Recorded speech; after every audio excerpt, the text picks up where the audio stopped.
So I'm back to Janet. I did listen to her video this morning, and it was really nice. And I loved the story about the midnight rainbow.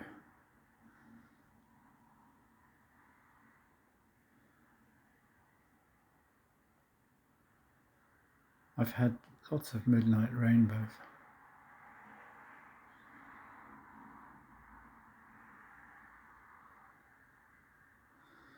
But then I spent the rest of the day immersed in the chaos of the moment. And the moment for me is all of this stuff about theorem proving and writing software. And they connected because of the what's called the Curry-Howard correspondence between types and proofs. So a type system is really the same thing as a proof system.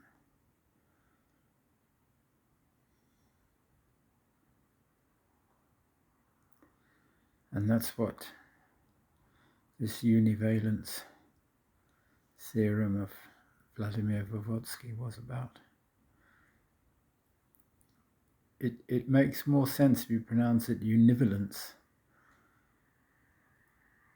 to make the connection with equivalence. Because when you have equivalence, you have a kind of two different structures which are in some sense isomorphic.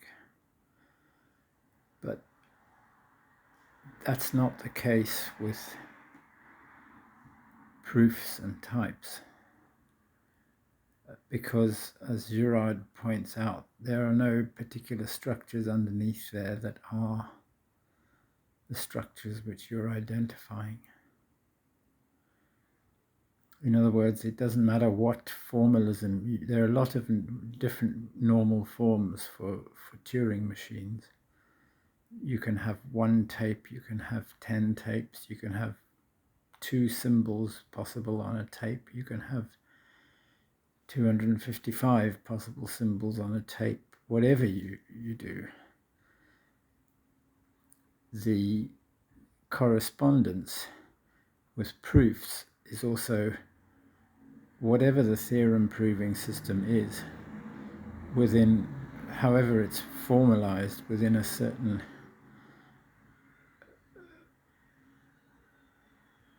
set of constraints, it will correspond to a type system. But the constraints on the proof system are written in an entirely different language to the constraints on the type system. But you will still have this equivalence.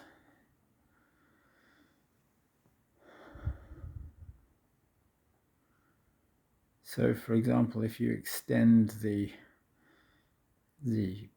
type system to have a type of call with current continuation, whatever that type is, I can't remember,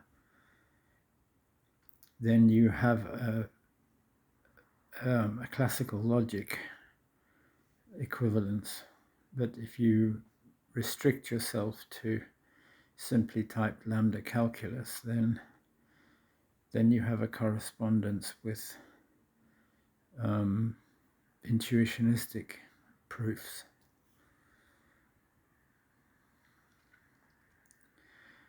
So this idea of univalence is that they're equivalent even though they're not defined separate things.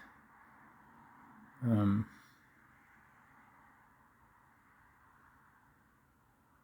I'll need to think a bit more about the way he proved it.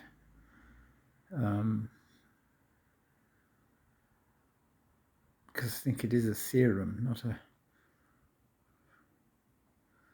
an axiom. It's in that talk by Thierry Coquand.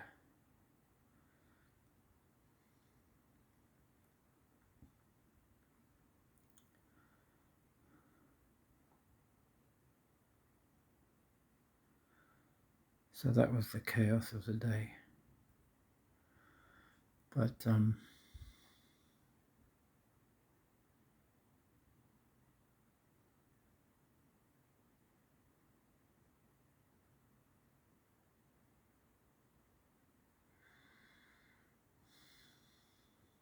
stories.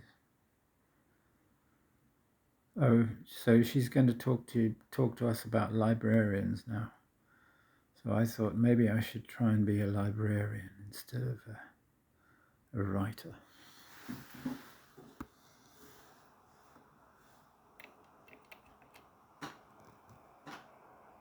And, you know, maybe librarians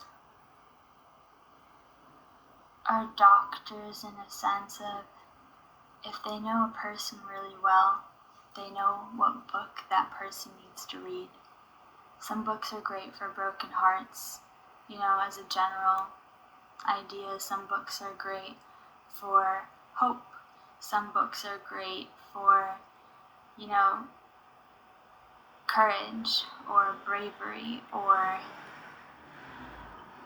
jumping into action or finding more joy in life, letting go of something being too serious, you know? So, I mean, these are all kind of general topics, but some of the stories that I've written specifically for friends, specifically because I knew what they needed to hear, or I imagined what I thought they needed to hear, right? Because no one can really know. Or Oh, I interrupted her again.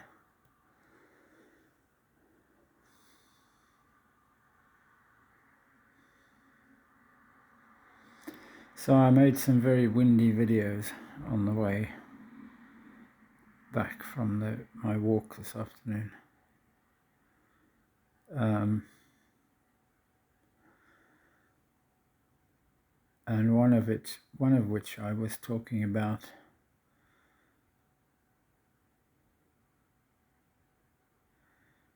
Larry Paulson's paper in 1993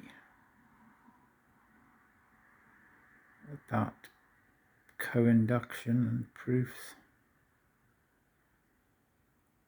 and this business about pairing.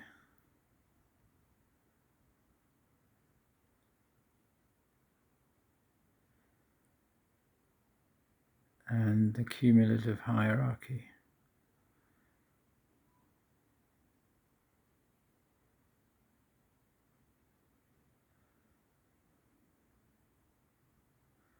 So I think I will post that video after this one.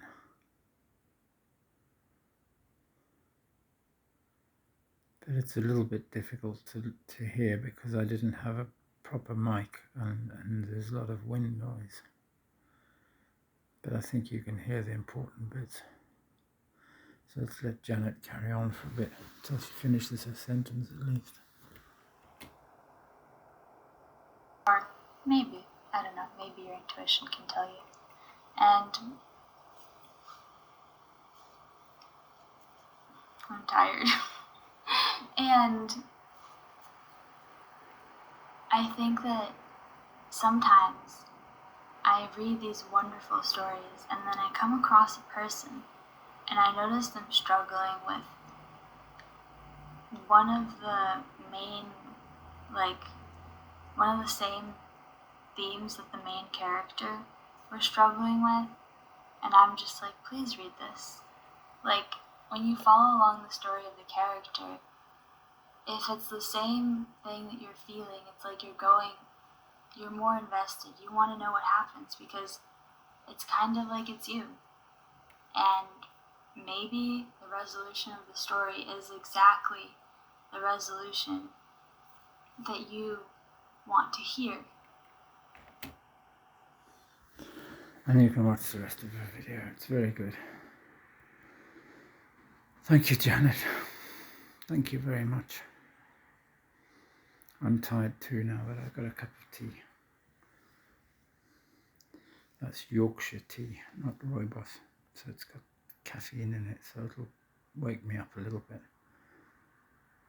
I'm going to upload this video now. You're a star.